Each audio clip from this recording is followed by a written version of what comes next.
Dim, maumu tuh apa? Kamu terus-terusan buat kekacauan hari ini. Kamu buat semua tetangga datang. Kamu malah berantem dengan pamanmu sendiri.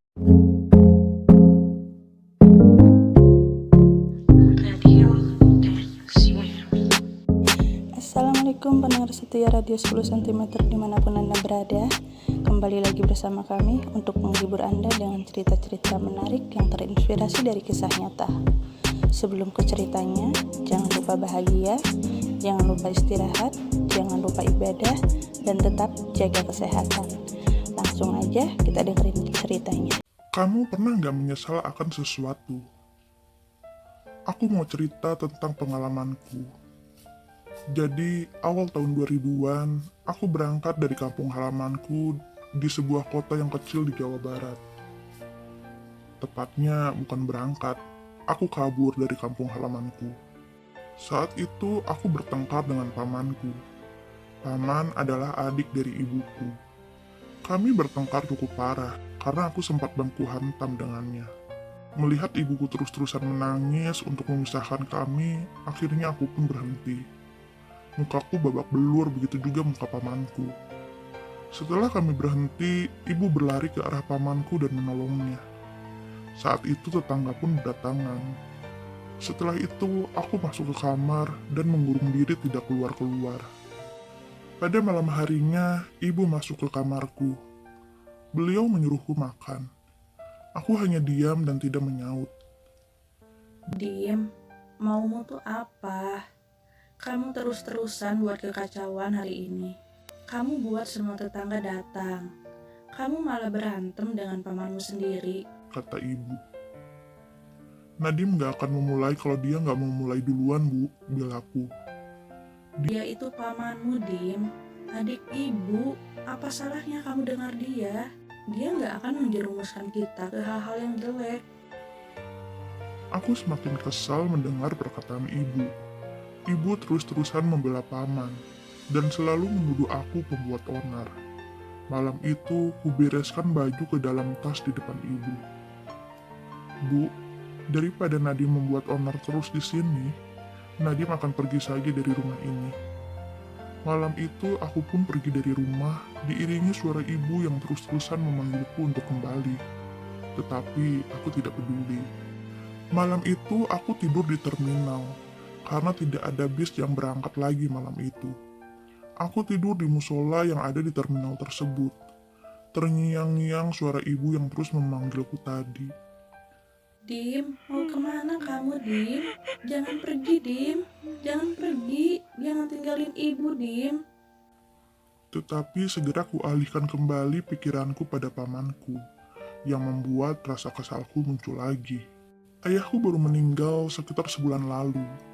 Ayah dan paman memang membangun usaha bersama-sama. Mereka memiliki beberapa petak sawah yang digarap bersama.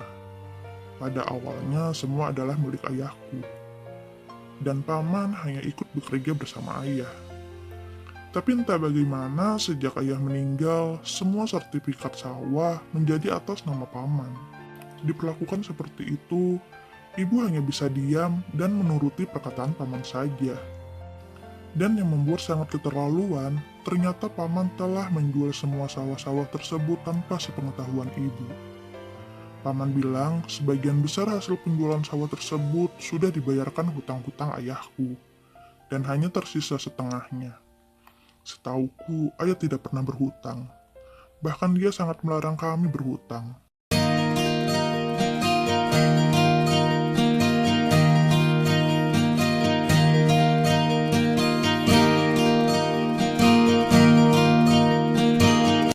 Malam itu aku sudah sangat kesal. Akhirnya aku memukul paman karena dia membentak ibu yang meminta uang untuk biaya kuliahku dari hasil penjualan sawah. Paman bilang uangnya sudah habis, tidak akan cukup untuk biaya kuliah. Paman malah menyuruhku untuk tidak kuliah dan mengajakku ikut bekerja bersamanya. Di lain sisi, aku kasihan terhadap ibu. Tetapi aku juga cukup kesal karena ibu terus membela paman. Saat dia tahu sertifikat sawah atas nama paman semua, dia hanya menangis dan bilang tidak mau memperpanjang urusan ini. karena malu meributkan hal-hal seperti ini dengan keluarga sendiri.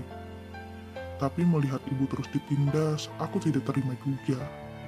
Ya, tapi hasilnya malah seperti ini sekarang.